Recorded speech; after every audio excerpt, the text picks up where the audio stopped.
வணக்கம். எம்ப்ளாயியோட லாகின் எப்படி ஆட் பண்ணுறதுங்கிறத பார்க்கலாம். இப்போ இந்த ஸ்க்ரீனில் வந்து லெஃப்ட் சைடில் இருக்கிறது வந்து ஓனரோட லாகின்னு. இந்த 9696ங்கிறது ஓனரோட லாகினாக வச்சுக்கலாம். லாகின் பண்ணிட்டோம். இப்போ இந்த லெஃப்ட் சைடில் வந்து இந்த மெனு எடுத்து இந்த பணியாளருங்கிறத எடுத்துக்கலாம். அதில் பணியாளர் பெயர் சேர்க்க அப்படிங்கிற இடத்த எடுத்துக்கலாம். இந்த இதில் ப்ளஸ்ஸுங்கிறத தொட்டுக்கலாம்.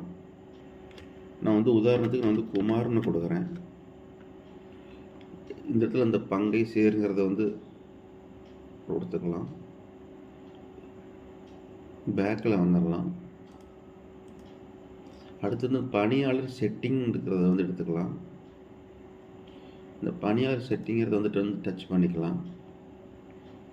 இந்த இடத்துல ப்ளஸ் கொடுத்துக்குங்க. ப்ளஸ்ஸை கொடுத்துட்டு இந்த மெனுவை தேர்ந்தெடுக்கவும் அப்படிங்கிறத எடுத்துக்கோங்க. அதில் கீழே இந்த கலெக்ஷன் அப்படிங்கிறத எடுத்துக்கலாம். இந்த அனுமதி அண்டு காண்கங்கிறத வந்து கொடுத்துட்டு சமர்ப்பிக்கவுங்கிறத கொடுத்துக்கலாம். அடுத்து இந்த ப்ளஸ்ஸை தொட்டுக்குங்க. மீண்டும் இந்த மெனுவை தேர்ந்தெடுக்கவும் அப்படிங்கிறத எடுத்து இந்த எக்ஸிட் அப்படின்னு இருக்கு இல்லைங்களா, இதை கொடுத்து அனுமதி இந்த காண்க இந்த ரெண்டையும் ஆன் பண்ணி கொடுத்துட்டு சமர்ப்பிக்கவுங்கிறத கொடுத்துக்குங்க.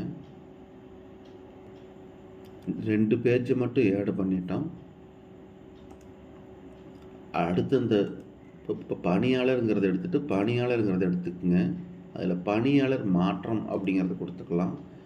இப்போ உதாரணத்துக்கு உங்கள்கிட்ட ஒரு 2 எம்ப்ளாய் இருக்காங்க. அந்த 2 எம்ப்ளாய் வந்து மாறி மாறி அந்த லைனுக்கு போகிறாங்க அப்படின்னா அந்த 2 எம்ப்ளாயோட நேம் அந்த இடத்துல கொடுத்துக்கலாம். இப்போ நான் வந்து குமாருங்கிற ஒரு நேம் கொடுக்குறேன். இதை ஆன் பண்ணிக்கோங்க. சேமிக்கவும் அதை கொடுத்துருங்க.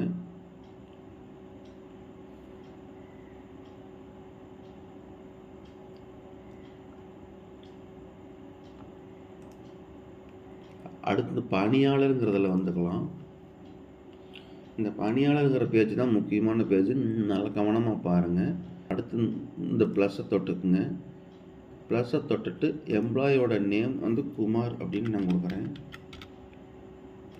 இந்த பணியாளர் மொபைல் எண்ணுங்கிற இடத்துல தான் நம்ம வந்து புது ஐடி கிரியேட் பண்ண போகிறோம். இப்போ இந்த இடத்துல நான் 696969 நான் கொடுக்குறேன்.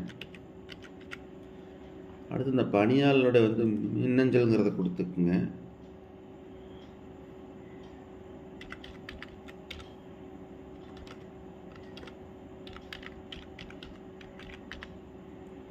இந்த சாதன ஐடின்னு ஒன்று இருக்கும். இந்த சாதன ஐடிங்கிறத அந்த ரைட் சைடு இருக்கு இல்லைங்களா, அந்த ஐடி இருக்கிற டிவைஸ் ஐடி, இந்த ஐடியை வந்து காப்பி பண்ணி இந்த இடத்துல வந்து பேஸ்ட் பண்ணணும். இந்த எம்ப்ளாயோட ஐடி எடுத்து இந்த இடத்துல வந்து ஆட் பண்ணிக்கோங்க. அடுத்து பேக்கேஜ் பெயருங்கிற இடத்துல இதை எடுத்து ஃப்ரீங்கிறத கொடுத்துக்குங்க. அடுத்து பணியாளர் பெயர் சேர்க்க அப்படிங்கிற இடத்துல குமாருங்கிற பேருங்க ஆல்ரெடி வந்துடும். அடுத்து இப்போ நம்ம ஓனரோட லாகினில் வந்து பார்த்தோம்னா ஃப்ரைடே சாட்டர்டே டெய்லிங்கிற இந்த 3 லைன் இருக்குது. இப்போ நான் இந்த சாட்டர்டேங்கிறதும் இப்போ இந்த டெய்லிங்கிறது 2 மட்டும் கொடுக்குறேன். இந்த நிலைங்கிற இடத்துல வந்து செயலிங்கிறத கொடுத்துக்குங்க. இந்த கடவுச்சொல்கிற இடத்துல வந்து பாஸ்வேர்டு கொடுத்துக்குங்க. இந்த இடத்துல இந்த பணியாளர் மாற்றம்ங்கிறதுல வந்து நான் குமார்னு கொடுத்துக்குங்க.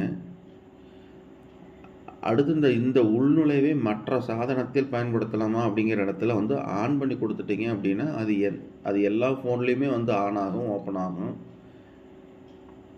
நீங்கள் அதை வந்து ஆஃப் பண்ணி கொடுத்துட்டிங்கன்னா பர்டிகுலராக அந்த ஒரு எம்ப்ளாயி ஐடிக்கு இந்த ஒரு ஐடியோட இருக்கிற ஃபோனில் மட்டும்தான் ஓப்பன் ஆகும். பார்த்துக்குங்க. சமர்ப்பிக்குங்கிறத கொடுத்துக்கலாம். இப்போ வந்து எம்ப்ளாயோட ஐடி வந்து லாகின் ஆயிடுச்சு.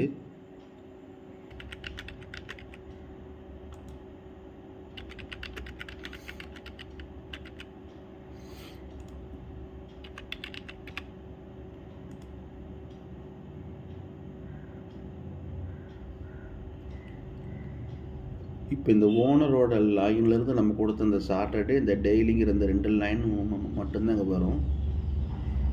இந்த லைன் இந்த இடத்துல இந்த அதர் பெர்மிஷனுங்கிறதுல ப்ளஸ் கொடுத்துக்கிட்டு இந்த துணை மெனுங்கிறதுல இருக்கிற இத்தனை ஆப்ஷனில் வந்து உங்களுக்கு எந்த ஆப்ஷன் வேணும் அப்படிங்கிறது நீங்கள் உங்களோட எம்ப்ளாயிக்கு வந்து ஆன் பண்ணி கொடுத்துக்கலாம். இல்லைன்னா நீங்கள் வந்து ஆஃப் பண்ணி வச்சுக்கோங்க. சந்தேகம் இருந்தால் கால் பண்ணுங்கள். வணக்கம்ங்க.